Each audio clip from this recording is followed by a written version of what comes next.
My name is Adonis Negron, and today I'm going to teach you about method acting. So what I just did now was a slate, right? So a lot of the times in acting, if you are familiar with, slates, different methods, we have to do things called slates before we perform a piece, right? So let's think about this entire speech right now as a monologue, right? So just quick show of hands, who is familiar with acting? Now, who can tell me what acting is? Just any guess. There's no wrong answer to this, by the way. Just acting is your own interpretation. So acting is reacting. Sure, I've heard that before. That is also known as the Meisner interpretation of what acting is, right? Playing characters that aren't yourself. Acting is playing a character that is not yourself. One more person. One more person. How about this? Stanislavski defines acting as reality acting. So what I'm going to show you today, method acting, is something that was defined by Stanislavski, really made popular in the Stella Adler Academy of the Arts, right? So method acting is what most people use in TV, right? So who's familiar with who Robert De Niro is? Who can name a film that Robert De Niro was in? I can. Yeah? The Taxi Driver. Sorry. Who is familiar with the movie The Taxi Driver?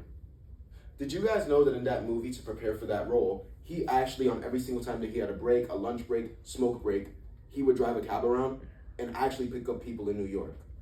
It was his reality. The role actually became what he did in real life, right? So today, just to let you guys know the outline, what I'm going to do is, what I just did slate, inform you about what method acting is, lead you guys through a method acting exercise, have maybe 2 volunteers act out a 4-line scene, and in conclusion, I'm going to give you guys the tools to decide if method acting is truthfully the proper way to act, or is really a dangerous way to dive deeper into a paradox that you can't come back from. Yeah? Can we go ahead? Yeah. Cool. Let's have the 5 senses. The way that I usually think about it is, I like to think about it as using my 5 senses. To really become in reality, you need to use what you would use in real life, right? So 5 senses, let's say sight, smell, touch, taste, and sound. All right. I need somebody just right now to tell me something that makes them happy. Dogs. What makes you happy? Flowers. Flowers makes you happy. Okay. What is your favorite type of flower? Carnation. Carnation. Okay. Let's go with flower. One other person give me a smell. Any type of smell, your favorite smell, your favorite scent. Grandma's cookies. I'm sorry? My grandma's cookies. Grandma's cookies, what would you say the flavor is for that, or the scent? Chocolate. Chocolate? Okay. Smell chocolate. What is your favorite type of material to touch? Anything that you've touched, whether it be clothing, whether it be point shoes, for example, whether it be powder whenever you're about to go rock climb. What is your favorite thing to touch? Velvet. Cotton. Cotton, okay. What is your favorite taste, your favorite thing to eat? Coffee. Pickles. Pickles? No, And let's go with sound. Favorite song, anybody, just right now, favorite song. All too well 10-minute version Taylor Swift. I'm gonna just put TT for Taylor Swift. Taylor, yeah? Yeah. This is all up to your own thing. I'm going to ask all of you to just go with me right now. Close your eyes. If you're comfortable. I ask this. I want you to imagine that you are on a farm. Beautiful farm, wide open space, weather's perfect outside, not necessarily clear skies, but nice cloudy overhead with a nice gentle breeze.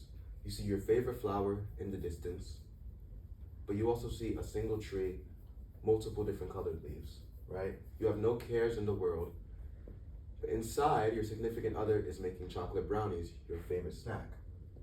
You have on this beautiful cotton sweater just so that you can feel comfortable. The taste of pickles from earlier meal, and you have Taylor Swift playing in the background.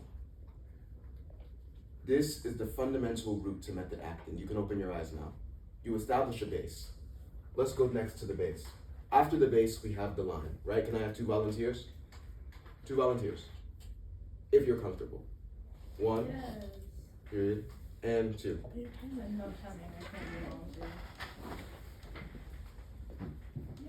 Cool. Meisner, Stanislavski, method acting. The root to all method acting is establishing a base, correct? Yes. Next is the line supplement. You guys are just gonna have one line. You are going to say, "When will she be back?" You're going to say, "I have no clue." Okay. That's simple, right? So for example, when will she be back? I have no clue. Please don't think about it hard. I'm just going to lead you guys through the whole basis of it, yeah? So whenever you can, if you could just open yourself up to the audience. Everybody give them a round of applause. Yeah! Alright, whenever you're ready. When will she be back? I have no clue. Let's establish a relationship. Where are you guys? Classroom. Classroom, okay. No, it's okay if that's where you I thought we were on the farm. Yeah, are we on the farm? We're on the farm. That's Okay, what we're on the farm. What is the weather like? Not, you don't have to copy from here, just establish it for yourself. It's a little chilly out. A little chilly outside, okay. What season? Fall, Fall. obviously. Okay, period. Why are you asking when she will be back? Because I'm worried about her. Why are you worried about her? Because she's missing. Okay. Do you feel she has any need to be worried? No, she's fine. She's fine? Okay, ask again.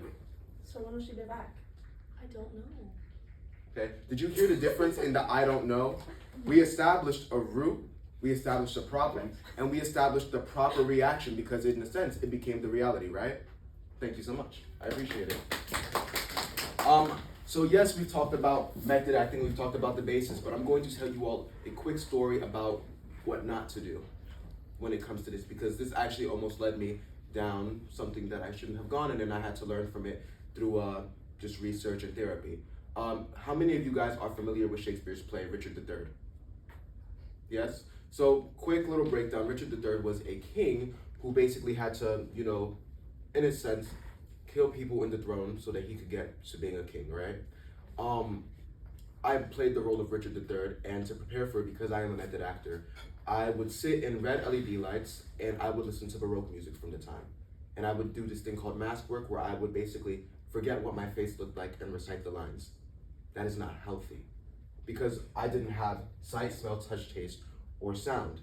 I had the sound and I had the sight, but I was missing the other elements. You cannot method act safely without having the other elements. How many of you guys are familiar with, let's say, Jamie Foxx? Jamie Foxx? Jamie Foxx, I would say, is really talented, yeah? Jamie Foxx, in his interpretation of the role Ray Charles, he basically played the role of Ray Charles in a 2004 film called Ray. What he would do to prepare for the role is he would duct tape and glue his eyes shut. What are we eliminating from that when we do that? Okay. He didn't have the taste. He had the sound, but he couldn't see. If you hear something that you're unfamiliar of, you're gonna be naturally kind of scared and on edge, yeah? Well, Jamie Foxx would have panic attacks every day because he didn't have that with him. So, let's all wrap it up in a nice little bow. What do you guys take from this? Because I know what I would take from it is, at least for me, is I took that method acting is reality acting. You must have a base. And this also goes for real life too. If you don't have a base, if you don't have the 5 elements which you're all using right now, you're wearing a shirt, you're listening to me, you're seeing me, you're touching your hands like this, so you're touching your own self. And then sound, hear me, I don't know what you taste, maybe whatever you had for breakfast if you had any, yeah? It's just human nature. Thank you so much. I've been Adonis Negron, and I am thankful for you all.